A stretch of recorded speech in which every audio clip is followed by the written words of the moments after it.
Ecclesiastes, the 12th chapter.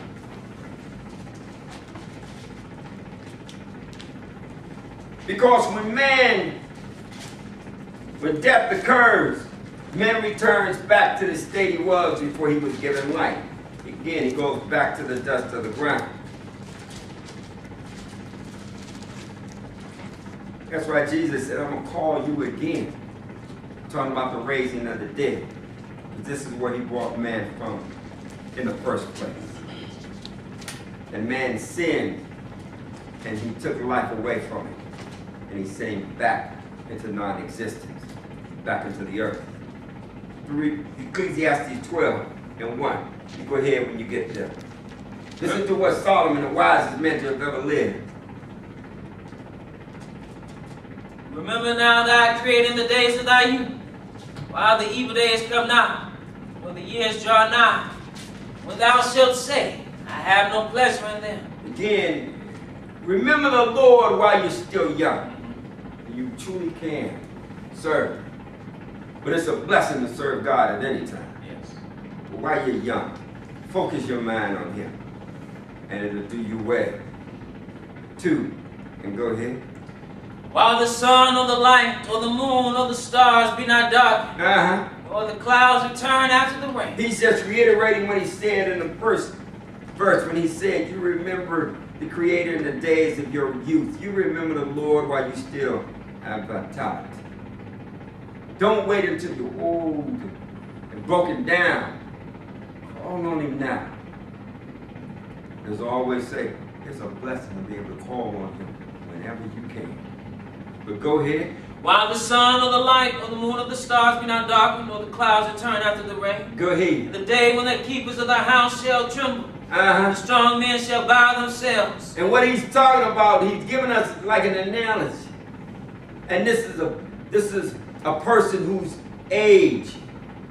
He said, do this before in the days when the keepers of the house shall tremble. When old age starts to creep in and your arms start to tremble. You see, sometimes you see people and they can't stop their hand from trembling.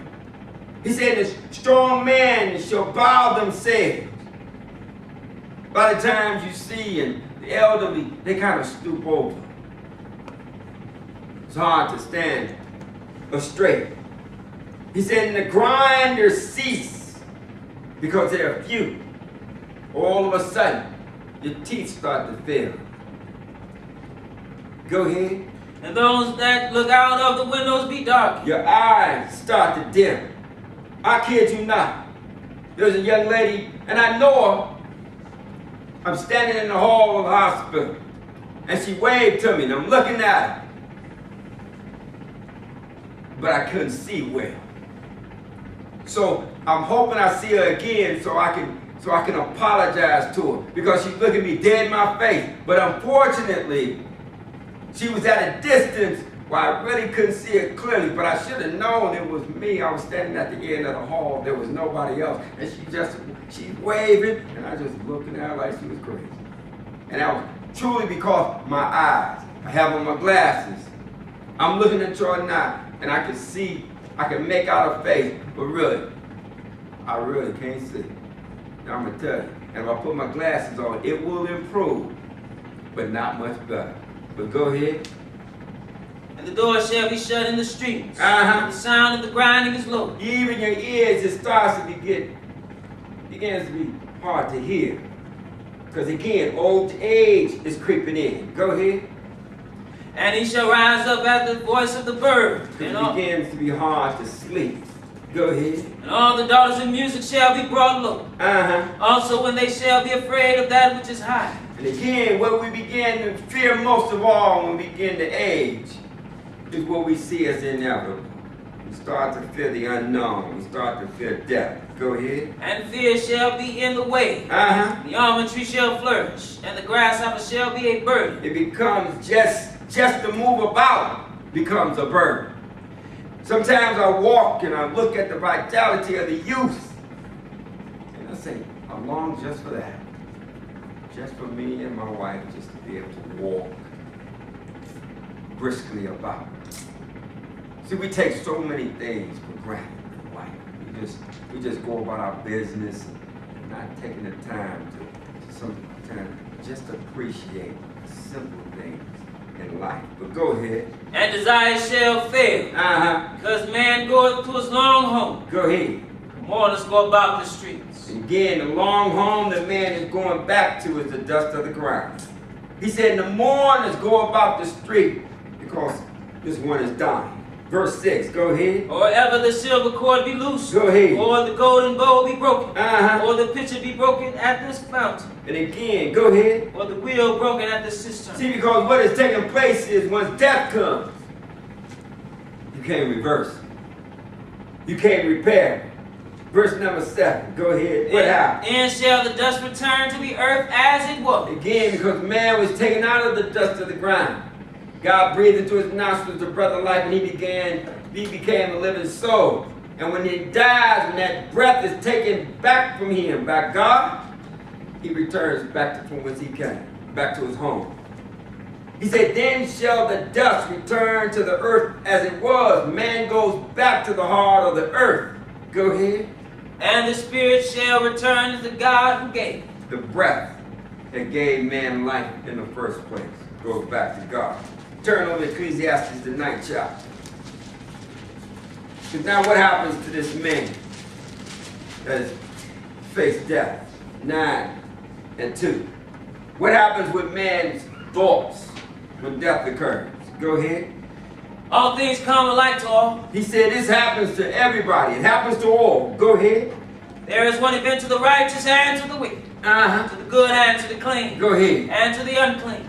To him that sacrificeth and to him that sacrificeth not. Go ahead. As is the good, so is the sinner. He that sweareth as he that feareth an oath. The event that Solomon is talking about is an event that none escapes. He said it happens to everybody. Hopefully we will be blessed among those who are living when the Lord makes his second coming, because otherwise this will happen to us all.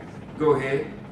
What is this? This is an evil among all things that are done under the sun. There's nothing like it. Go ahead. That there is one event unto all. Yea, also the heart of the sons of men is full of evil. Go ahead. And madness is in their heart while they live. And then what happened? And after that they go to the dead. He said man is full of foolishness. His thoughts. He said, but after that, they go to the dead. And we're going to see what happens to their thoughts. Go ahead. But to him that is joined to all the living there is hope. Where a living dog is better than a dead lion. Because as long as you're standing on this side, as long as you got breath in your body, he said you still got hope. He said to him that is joined to the living, he said there is hope. He said for a living dog is better than a dead lion. And why is that? Verse 5. For the living know that they shall die. But what about the dead? But the dead know not anything. Just a little bit? He said they don't know nothing. Why? Go ahead.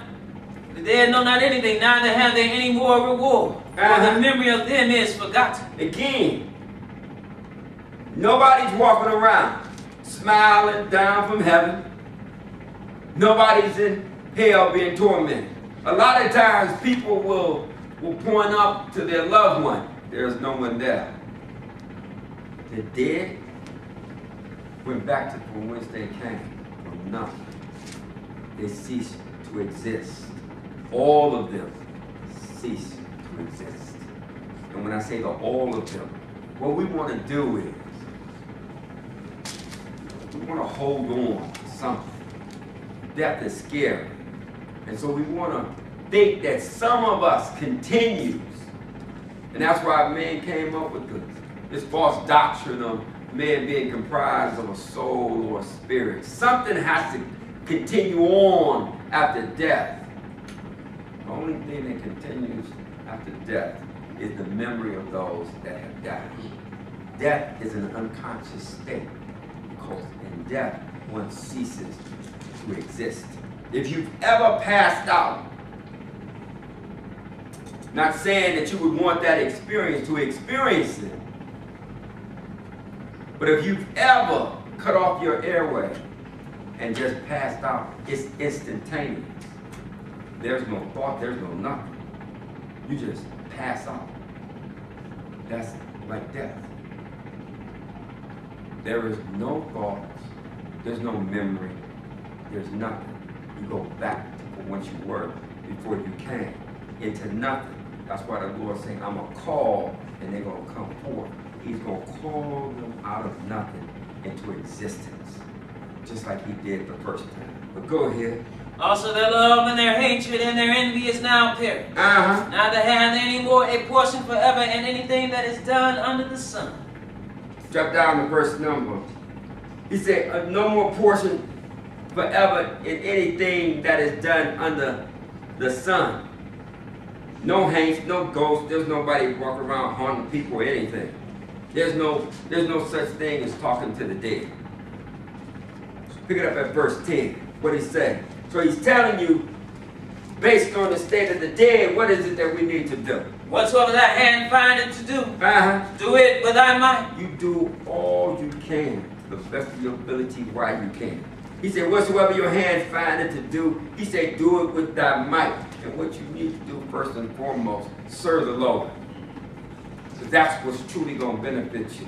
Because all the effort that you put forth in acquiring of the things of this life, all temporal is going to pass. He's telling you there's a life to come. And what you want to do is use this life to prepare yourself for the life to come beyond the grave.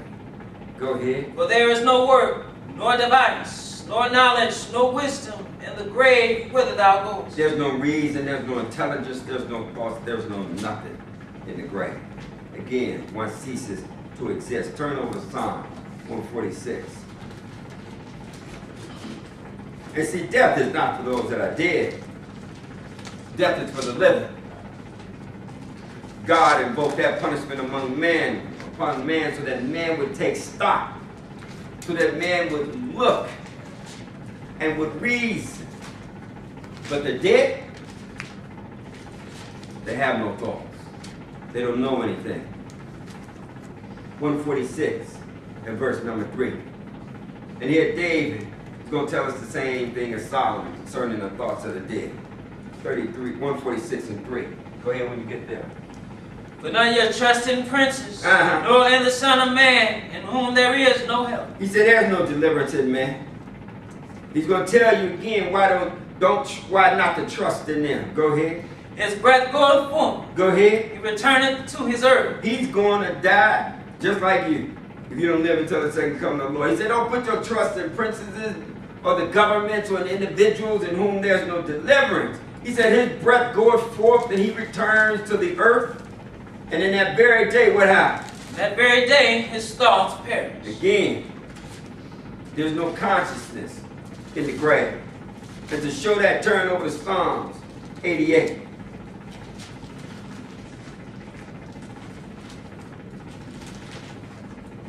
Because you have all kind of charlatans and soothsayers say, I can talk to the dead, not so. Not according to the word of God.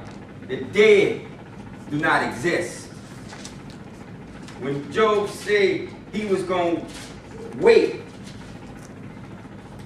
God's going to call and he's going to answer. He's waiting on the Lord to call him out of a non-existent state, to bring him back, to give life unto the one he gave life the first time. 88 and verse number 10. 88 and 10. Again, where do the dead reside? Go ahead. Wilt thou show wonders to the dead? Shall the dead arise and praise thee? Look, the dead can't praise nobody. The dead don't exist. He said, wilt thou show wonders to the dead? He said, should the dead arise and praise thee? Go ahead. Shall thy loving kindness be declared in the grave? Or thy faithfulness in destruction? See, the dead can't worship God. Right. The dead can't do anything. There's no work, no device, no wisdom and knowledge in the grave. Where the dead go? Go ahead. Shall thy wonders be known in the dark, and thy righteousness in the land of forgetfulness? That's where the dead reside. But God is a merciful God. He's a God full of grace and love. And as a result of that, he imposed the death sentence upon man. But he told you that that's not the end of the story. He told you that he's going to raise you from the dead at the last day. 4 times he told us that. To fully confirm and to assure us that even the worst adversary there is, that being death, that he will not prevail over you. Turn to 1 Samuel 2, and this is it. As I say, death is an evil thing. There's no way to paint a pretty picture of death. It is what it is. But we serve a merciful God. And God, again, is letting us know that he is not going to forsake you or to leave you. And even when it comes to death, God is still going to deliver. What does he say?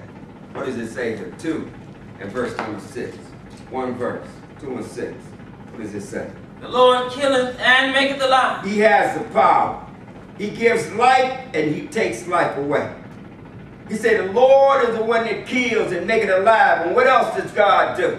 He bringeth down to the grave and bringeth up. He's not going to lose nothing. Because he's going to raise you up at the last day. And that's the afterlife of the life beyond the grave. I want to thank you for your time. I'm going to ask that we stand up and faith.